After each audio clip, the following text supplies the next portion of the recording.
राधे राधे दोस्तों, स्वागत है आप सभी का मेरे YouTube चैनल अपनी रसोई में। सबसे पहले आप सभी को हमारे उत्तराखंड के लोक पर्व फूलदेई क्षमादेई की हार्दिक शुभकामनाएं। आज चैत्र मास की पहली तारीख को हमारे यहाँ फूलदेई क्षमादेई से चैत्र मास का प्रारंभ किया जाता है। बच्चे आते हैं, देलियों में फूल डालते हैं और ये कामना करते हैं कि आपके घर में हमेशा अन्न धन भरपूर बना रहे, किसी भी चीज की कोई कमी ना हो। और ये जो धेली होती है यानी कि जो एंट्रेंस होता है उसकी पूजा करके जाते हैं बेसिकली बच्चे, ताकि उससे अंदर जितने भी लोग रहते हैं वो हमेशा संपन्न रहें, सुखी रहें और समृद्ध रहें। तो इसमें बच्चे पीले कपड़े पहनते हैं, आज के दिन पीले फूल ले जाते हैं, चावल अपनी थाली में रखकर ले जाते हैं, सबकी धेलियों में, सबके धेली द्वारों पर फूल डालते हैं और चावल डालते हैं। बदले में बच्चों को हम अपनी हिसाब से, वैसे तो पहले के लोग गुड़ देते थे क्योंकि पहले से लोग उतने ज्यादा अमीर नहीं थे और ना ही लोगों के पास उतने साधन हुआ करते थे कहीं जाने के, और ना ही कोई मिठाई की दुकानें आसपास हुआ करती थी, इसलिए वो गुड़ दिया करते थे। अपने घर में जो मौजूद होता है गुड़ या चीनी जो उनके पास मौजूद होता था, या मिश्री ही क्यों ना हो, तो वो बच्चों को दी जाती थी। एक तरह से वो भेंट होती थी, अपनी धेलियां पुजवाने के लिए बच्चों को भेंट दी जाती थी। तो हमने भी बस उसी परंपरा को आगे बढ़ाते हुए बच्चों को भेंट दी है। आई एम सॉरी, ये मैं दिखाना नहीं चाहती थी, लेकिन मैंने बस इसलिए दिखाया है ताकि कोई देखे तो उन्हें पता लगे कि बच्चों को इसके बदले भेंट दी जाती है, क्योंकि वो एक तरीके से हमारी लिए पुजारी बनकर आते हैं, हमारी धेलियों की पूजा करते हैं और फिर हमारे लिए मंगल की कामना करते हैं, और उसके बदले बच्चों को हम भेंट देते हैं। उसके बाद हमारी सास ने कहा कि चलो हम बच्चों को भी आगे लेकर जाते हैं पड़ोसियों के घर, तभी तो वो सीखेंगे कि कैसे किया जाता है। पहले हमारे बच्चों ने हमारे घर पर धेली और मंदिर में अक्षत चढ़ाए, फूल चढ़ाए, और मेरा बेटा, छोटा बेटा, इतना ज्यादा खुश था बाहर जाने के लिए। उसे हम रोड पर लेके नहीं जाते हैं क्योंकि इधर उधर भागते हैं बच्चे, तो गाड़ियों को देखकर डर लगता है, उसे हम घर पर ही रखते हैं। लेकिन आज कितने दिनों बाद न जाने उसे घर से बाहर निकलने का मौका मिला था और वो बहुत ज्यादा खुश था कि वो बाहर जा रहा था। उसे अभी इन सब चीजों के बारे में कुछ पता नहीं है, और बड़े बेटे को भी इतना ज्यादा कुछ आइडिया नहीं था, क्योंकि एक तो त्योहार साल भर में एक बार आते हैं और अभी ये केवल 6 साल का ही है, तो इसे ज्यादा इन चीजों का कोई आइडिया नहीं है। फिर हमने उसे बताया कि कैसे धेली में चावल डालने हैं, फूल डालने हैं। तो अभी बच्चा ही है तो धीरे धीरे सीखेगा। छोटे, वैसे ये त्योहार होता बच्चों का ही है, बच्चे ही जाते हैं सबके घर घर धेली पूजने के लिए, बदले में उन्हें चावल दिए जाते हैं और गुड़ दिया जाता है मुंह मीठा करने के लिए, और दक्षिणा स्वरूप कुछ भेंट दी जाती है। जो भी आप जितने आप देना चाहते हैं, जितनी आपकी इच्छा है, जितने आप संपन्न हैं, उस हिसाब से हम भेंट देते हैं बच्चों को।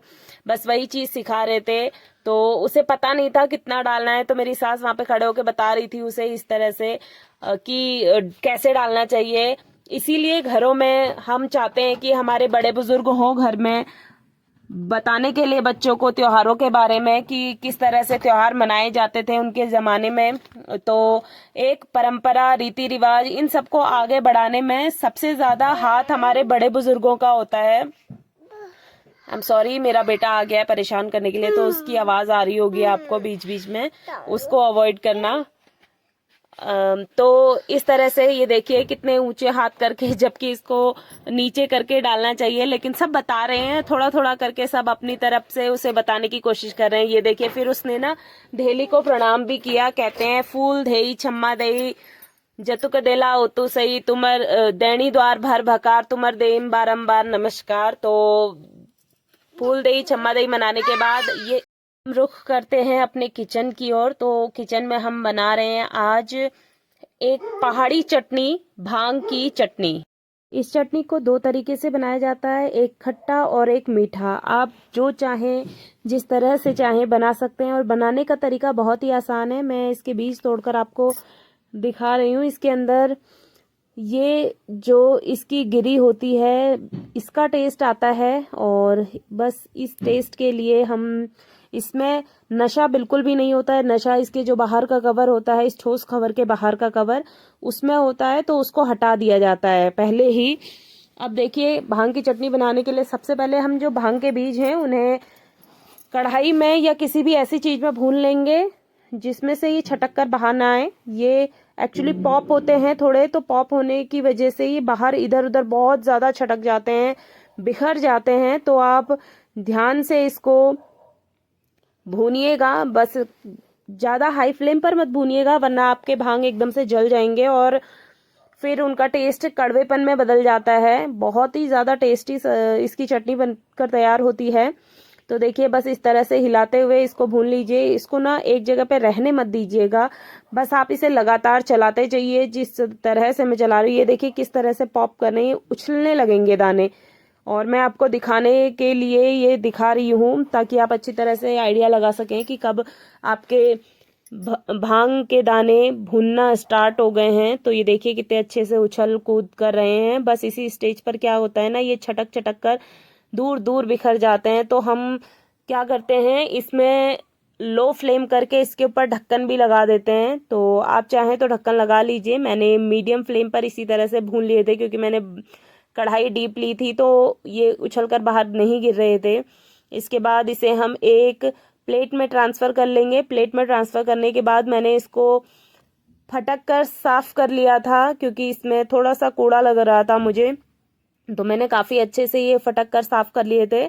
और एक एक दाना लाजवाब है इसका, खाने में बहुत टेस्टी लगते हैं। लेकिन कंडीशन इसकी ये होती है कि हमें भांग की चटनी में भांग को बहुत ज़्यादा बारीकी से पीसना होता है, नहीं तो ये बॉडी में अटक जाते हैं कहते हैं, बट आई डोंट नो ये कितना रियल है और कितना नहीं। कहते हैं कि अटक जाते हैं। तो इसके लिए हम केवल 4 से 5 चीज़ों का इस्तेमाल कर रहे हैं। हरी मिर्च, पुदीना, भांग और नींबू। नींबू इसमें मेन इंग्रेडिएंट है भांग के बाद, क्योंकि इसमें खटास नींबू से ही आएगी। तो देखिए, मिर्च मैंने काट ली है और पुदीने को भी हम बारीक बारीक नहीं बल्कि मोटा मोटा ही चॉप करेंगे क्योंकि हमें इसे पीसना है। मैंने तो फिर भी बहुत बारीक कर दिया था क्योंकि मुझे काटने में मज़ा आ रहा था, तो मैंने अच्छे से काट लिया था। जब चाकू अच्छा हो ना तो मज़ा आता है काटने में सब्जियां। उसके बाद मेरी सास ने कहा कि थोड़ा सा धनिया रखा हुआ है, तो ये ना धनिया सूख सूख सा गया था, तो मैंने इसको भी बड़ी ही सावधानी से काट दिया है। ये कट भी नहीं रहा था मुझसे, देखिए कितनी दिक्कत कर रहा था। खैर कोई बात नहीं, इसका टेस्ट तो फिर भी बहुत अच्छा आया था, घर का धनिया था ये। इसके बाद मैंने इसको मिक्सी जार में ट्रांसफ़र किया, छोटे वाले, सबसे छोटे वाले जार में आप इसको पीसिएगा। कभी भी आप चटनी पीस रहे हैं तो छोटे मिक्सी जार में पीसिए, बहुत अच्छे से पिस जाती है और बहुत महीन भी हो जाती है। और भांग और ये हरी जो चीज़ें हम इसमें डाल रहे हैं उनको एक साथ मत पीसिए, क्योंकि फिर क्या होता है ना, जब हम इसमें पानी ऐड करेंगे तो वो पानी बाहर आने लगता है और बहुत ज़्यादा सामान हो जाता है, तो वो वैसे ही नहीं पीस पाता। अब ये देखिए, यहाँ पे मैं सॉल्ट ऐड कर रही हूँ। सॉल्ट इसलिए ऐड कर रही हूँ क्योंकि सॉल्ट का जो दरदरापन है ना, वो पीसने के बाद भी नहीं जाता है, तो उससे चीज़ों को पीसने में बहुत हेल्प मिलती है, बहुत ही बारीकी से पिस जाते हैं। अब ये देखिए, पिसने के बाद कितनी अच्छी से, पता भी नहीं चल रहा है कि इसमें सूखा हुआ धनिया डाला था, नहीं तो इतनी दिक्कत हो जाती है। इसलिए मैंने इसमें जो है वो ऐड किया था सॉल्ट आपका।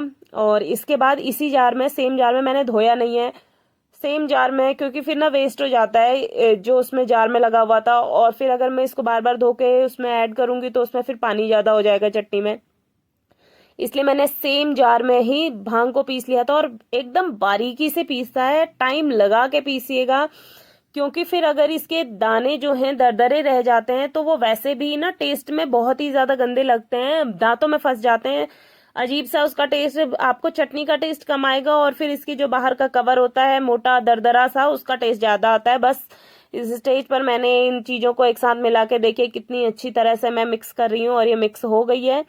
और इसके बाद इसमें जो मैंने नींबू लिया था उसका रस मैं ऐड कर रही हूँ, छान कर ऐड करिए, क्योंकि नींबू के साथ उसका पल्प भी आ जाता है, प्लस उसके बीज भी आ जाते हैं, तो वो एक कड़वापन दे जाते हैं आपकी चटनी को। तो उसको अवॉइड करने के लिए छान कर आप इसमें नींबू का रस ऐड कीजिए, और मैंने भी बिल्कुल छान कर इसमें ऐड किया। देखिए कितनी अच्छी तरह से मिक्स कर लिया, मिक्स मिक्स एंड मिक्स, बहुत ही बढ़िया तरीके से मिक्स करने के बाद अब ये चटनी टेस्टी सी बनकर तैयार है। उस दिन मैंने भटकी चुनकानी और भात बनाया था, उसके साथ मैंने इसको सर्व किया था। आप भी ज़रूर ट्राई कीजिएगा और कमेंट बॉक्स में ज़रूर लिखकर बताइए कि आपको मेरी रेसिपीज़ कैसी लगती हैं। मेरे चैनल को सब्सक्राइब करना ना भूलें और प्लीज़ प्लीज़ प्लीज़ मेरी वीडियोस को लाइक कीजिए और इसी तरह मेरा साथ देने के लिए थैंक यू। Thanks for